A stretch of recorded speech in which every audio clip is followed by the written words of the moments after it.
Our children are now advanced. It's not the agric that we do small scale agric. We want our kids to be feeding Africa. People have always looked down upon agriculture. Somebody sees and says, this guy, what course they do? They do agric. They're not really see them like the science students and the business students. Ghanaians are smart enough to read between the lines. Yeah. So they can't come and tell us that they want to initiate, then they'll wait. 2028 around there, they'll say, okay, now we want to implement it. They will go and tell the students that if you vote for us, we'll give you farms. I would be very proud if I was an agric student and I would say my year group fed the whole school for 3 years. Now when they say the farmer is coming, you know that the prof is coming. This right here is a special dedication. We're just talking. The headline is Government to establish farms in all senior high schools. Agric Minister reveals. Underline all senior high schools. Yeah. So it's a short article, so I'll just read it. Minister for Food and Agriculture, Mr. Eric Opoku, has unveiled a bold initiative to establish farms in every senior high school across the country. The program aims to promote agricultural education, enhance food security, and foster self-sufficiency among students. Speaking on the floor of Parliament, the minister explained that the initiative forms part of the government's broader strategy to integrate practical agriculture into the education system. Thank you. And encourage young people to see farming as a viable and rewarding career path. I mean, even that part, it reminds me of some comment bent paths. Yeah.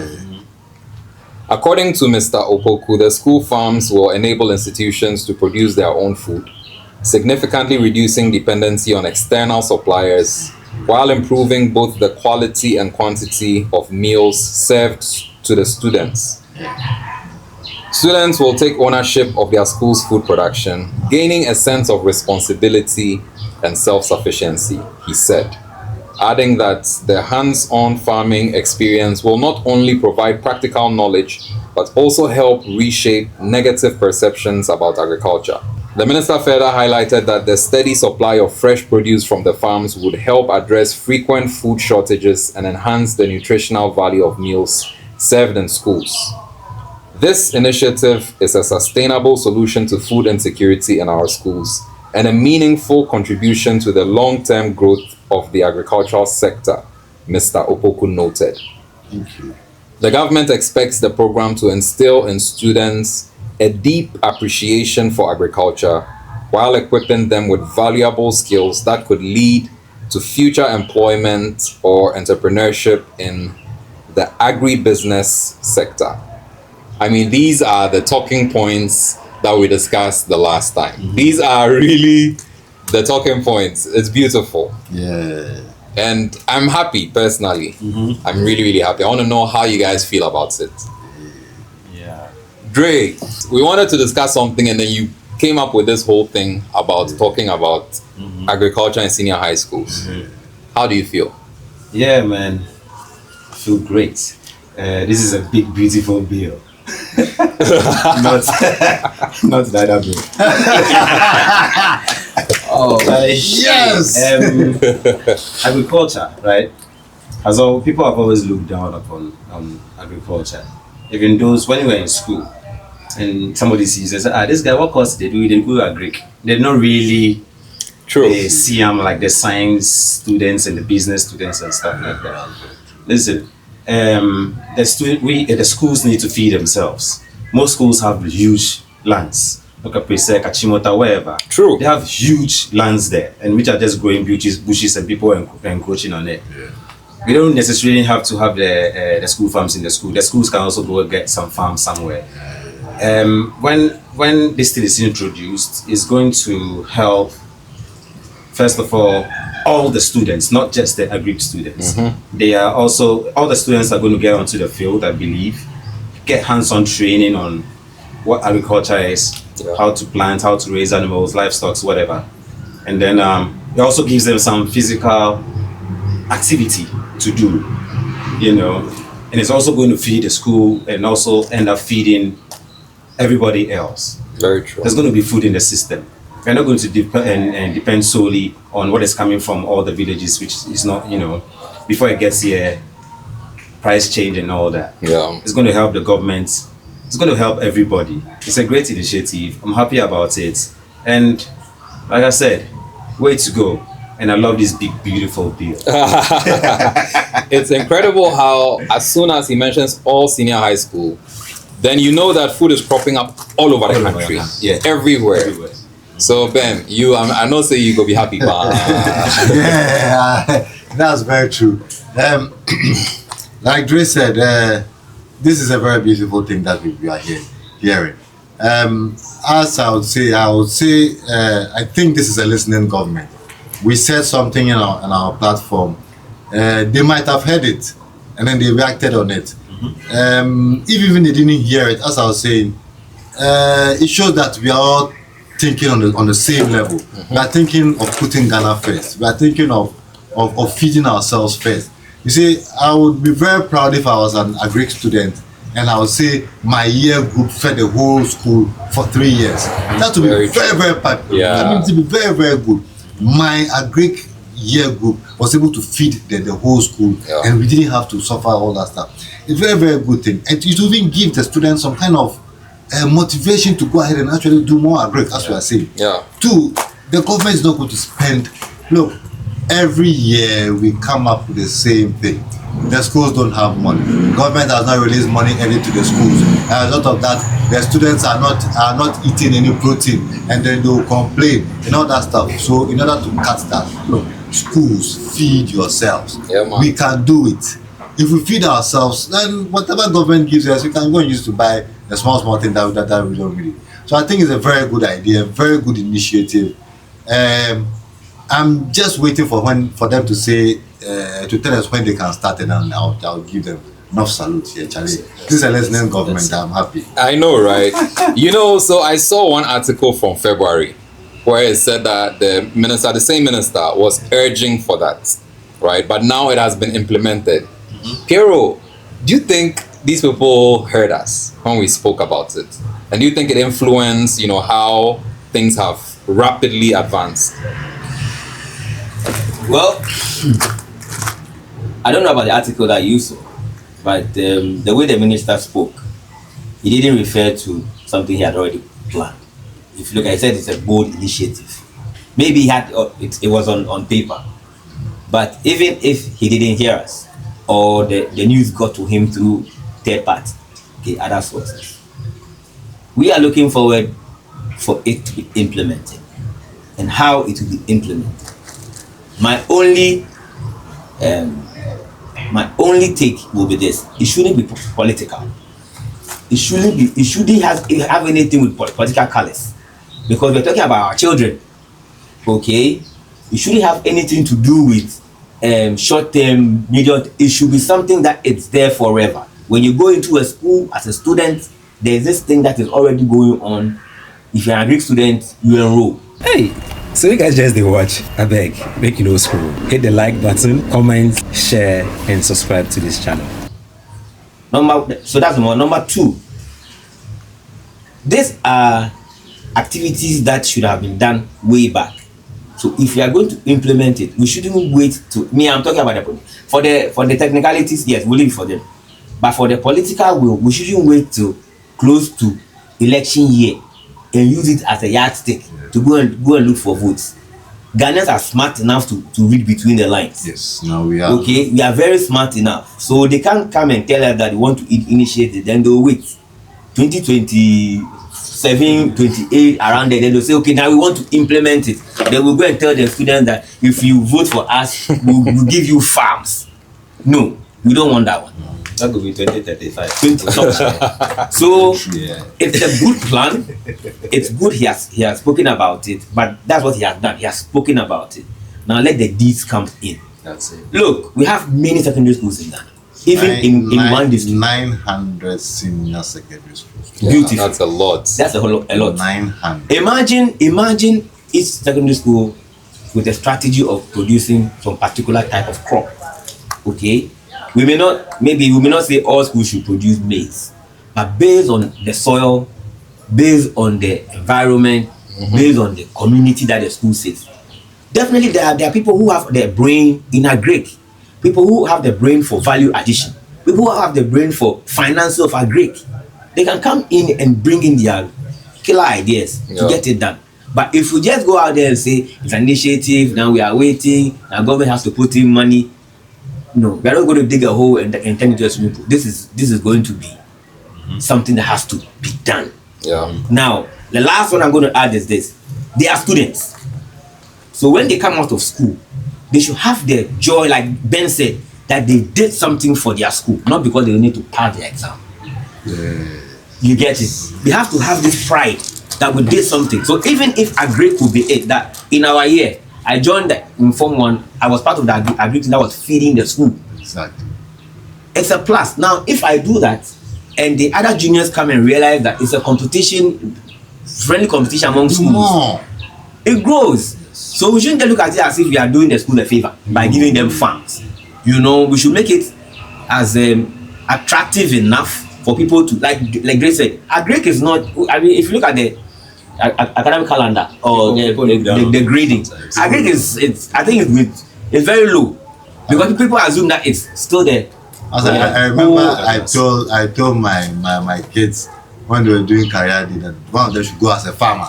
Don't He said that why is it good to hold this thing cutlass? I said that's a mentality. Farming should not necessarily be about cutlass. It can be about combined harvesting. It can be about you having thousands of acres instead of just having a small farm. That is what our whole plan is. It's not just about teaching the children how to use a hoe and cutlass to weed and plant. Our children are now advanced, way advanced to be using cutlasses. So when we talk about agric, can it be fair? Yes, to talk about agric, it's not the agric that we do small scale agric. We want our kids to be feeding Africa. Yes, I like that. You get it. Yes. It's also going to make the students eat healthy. Yeah. Thank you. It's going to make them eat healthy. Don't even have choices. Yeah. And agric, most of the time when you say agric, people are just thinking about maize and stuff like that. Actually, plenty things there. Mushrooms, vegetables, fish, catfish, poultry. whatever. Poultry. Like a school in the Volta region close to the Volta Lake. You do fish farming. Yeah, Fish farming. True. It's a very practical thing. Yeah, But, I mean, farming is not just about land. It can be fish. It can be birds. Birds. Yeah. Yes, the hatchery. Mushroom farm. Mushroom. whatever. Charlie, look. Feed yourselves first. If this government really decides to do this, if they really decide to do this, I don't think any school or any district will say no. No, I don't think so. I don't think so. No. They shouldn't pass through any political Charlie, means. Or even any Ghanaian. Any for that Ghanaian matter. will say The no. headmasters complain there is no money for feeding the kids because government does not release the money early. But if I know that at the end of this planting season, I have enough stock to feed the students. Isn't it that simple? Yeah. Why do I have to wait for government? The other thing too is this, like Dre was saying, hatchery, right? You are talking about maybe maize. Yes. I may be talking about tomatoes. Thank you. Okay, what's going to happen? I have a lot of maize. You have a lot of eggs. You have a lot of whatever. Trade. We trade. True.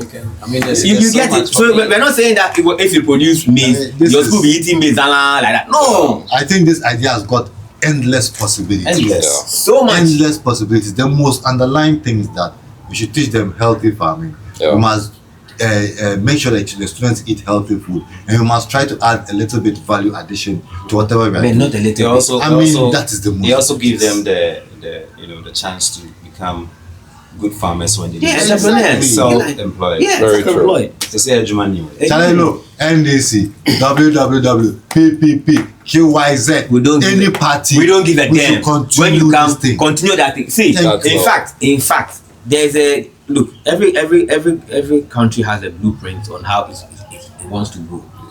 There's a particular blueprint. If this is not part, they should find some place there and put it there Permanently. permanently. Yeah, I like that. Whoever comes to meet it, it's there. If you want to come and build skyscrapers, no problem. Go and build your thing. But in the end, Let them feed themselves. if you don't do this, you failed. Simple. So, Dre, I can see you are thinking a lot, but I want to throw this to you, right? Now, if students are going to learn agriculture, they're going to learn farming, various kinds of farming, including poultry, livestock, and food produce and all that, right? Do you see opportunities there for local farmers? Because of course, when you're talking about the terrain, it's the people, the indigenous people who understand it thoroughly. And I've seen an experience where sometimes a farmer looks at the indigenous person and feels like, oh wait, their style is that, and then they come with their own innovations, and they end up losing out. Sometimes they'll be humble enough to go back to the local farmer for help at some point. And I think that maybe we can look there. What opportunities do you see there? Let me start it this way. Started some farm some time back. With one good friend. I remember when we went to the land, we saw him. At that time, it wasn't really time for planting, but we saw him preparing his land and getting everything set. And then a couple of weeks, we saw him planting, but then it hasn't started raining. So we were like, Charlie, we didn't look the textbook inside and say, but rain will come now. This man is going to lose. Subscribe, always. So we were just, every time we go there, we clean the place and all that. Then he called us one day and told us that, listen, you guys have to start this thing right now, because when the rain starts, it's good. Like the rains are going to start very soon, and if you don't start now, you lose out, because now it is back way inside that side. It doesn't really rain too much. We didn't really listen to him, and you know what? At the end of the day, he was right. We can add the local farmers who are around, who also know practically what to do, and they can help us. I mean, we are going to go with a lot of knowledge, which mostly comes from the textbook, but they have been on the ground for ages. Old men, they've been on the ground for ages. They know what to plant, they know what to put, even without, equipment and stuff, they know what to do. It's best we add them to it. They make their money, we make our money too. Besides, they'll still have their farms, which they'll be farming. We go for them for tips and tips. That's all. I think I completely agree. Let me add something to what Sure. you said. So Dre has spoken about the benefits that will come. There's another benefit that we should also look at. It gives the farmer some dignity. True. Okay, so you don't actually see a farmer being downgraded. Now this is the farmer who's going to teach you how to really make money out of a grape. So you give him some respect. Now when they say the farmer is coming, you know that the prof is coming. You understand? It's not I'm hiring a farmer to come and weed for me. Now he's come to teach you how to even weed, how to apply your land, when and where, which place to do what. So now he can even tell you to write an exam. Though he's local, his exam will be more practical. If you don't pass this, then you're not listening to me. So now they're going to have some dignity in farming. That's very true. You get it? So it's going to add to that. And the next time when farmers are making noise, you will understand why they are making noise. I really hope the government is considering the local farmer in their plans. I really, really hope so. But my next one, Ben, I know you have daughters, so this one is for you, right? How do you think the girl child is going to react to an initiative like this? Because the irony is that, if you look at back in the day, women are very, very involved in farming in one way or another. I mean, there are certain aspects that men do mostly and certain aspects women do mostly. But I feel like today, correct me if I'm wrong, I feel like today farming is seen more as a thing that men venture into, right? So how do you think the girl child will react in general? And how do you think parents can encourage their daughters to take it very, very seriously? And what do you think that is stand to benefit from an initiative like this? Okay, so first of all, I'll say this. We always look at the local farmer as an uneducated person. But some education does not necessarily mean that you have to go to school. I have very practical education, and you'll be much smarter than the ones who have actually gone to school. Going to the girl thing. I saw again recently on social media, some African countries. I saw a lady who was a banker, who left banking and went into farming. I've seen in Ghana here girls who are standing in poultry farms and then making videos and talking about it. So I think as though now with our modernization and also with education, I don't really think farming should be seen as a male field. Because it doesn't necessarily mean that if you're a farmer, you're going to take cutlass and hoe and go and do serious manual labor. You can be a woman and sit in a combined harvester, which is GPRS control, and you just sit down and just push a button and just go ahead and do whatever it is for you. I don't think that farming should be male dominated or totally a male thing. The few women who have gone into farming have done extremely well, extremely well. And I think when women really put their mind to something, they can achieve the best out of it. So I think as though it's to me, I will encourage my children to go into agri. Like I was saying, career day, I told my daughter to go as a farmer. Because I want to start making them have the idea that farming is not just a poor man's thing, it's not just for an uneducated thing, and it's also not just a male thing. Come on. When we say farming, we're always thinking about somebody standing on the land and doing some work, right? But farming is more than that. Yes. It's way more than that. There are people, even the middlemen, what people we call them middlemen, they are into farming. They are not directly on the land and doing their job. Supply chain. They are part of the supply chain. So maybe all our agri students will not go on the field to be digging or plowing, but some will pick up learning what do you call it, terms and activities that will help the fair farmer, which is the direct one, add value to it. For example, shea butter.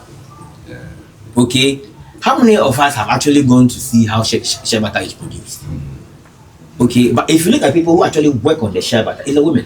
All women. Okay, it's the men who go and do the planting. But when it comes to putting the value on the shea butter, it's the woman. I went to BA some time ago. Okay, and I was going to buy cassava. The farmer was standing by the cassava. I asked him the price, and this is what he told me. I was like, man, we are here. So no, I farm, she sells. You get it? So we shouldn't make the thing look as if it's a boundary. Once we say farming, it's the land, it's the whole, it's the particle. No. Even the final consumer. When you have students who can choose that today, or the headmaster can choose that today, we'll have chicken, we'll have fish. He understands what went into it for him to be able to say, balanced diet, you need this and that. And most times, women who are headmistress, they are good in selecting those things. As for me, anything we blast, you get it. So I'm thinking that when we are pushing for the agenda of schools having farms, we shouldn't, the government or whoever is listening shouldn't think we are just talking about the students all massing on the ground and digging. No. Various aspects should be all the aspects. The final consumer. The school matrons will be happy. Yeah, man. Yeah, I can imagine. There'll be enough joy for the kids. You understand? There'll be enough joy for the kids. That's very wow. That's true. So, government of Ghana, please don't let us down. You guys, any last words for the government and even for Ghanaians in general? Just to motivate or encourage. Dre, let's start with you. Yeah, the message is out there right now. Ghanaians should come out and support. It's not always that we should even wait for the government. Let's support the schools in whatever they need. The government is going to do its part. Let's support them, and we'll make a great, deal out of this. It's going to be good. That's very profound. I think. Let's end on that note. Yeah, man. That's beautiful. Yeah, man. Hashtag bring back school farms. Yes, man. Yeah, man. Salute. Do not forget to subscribe, like, share, and comment.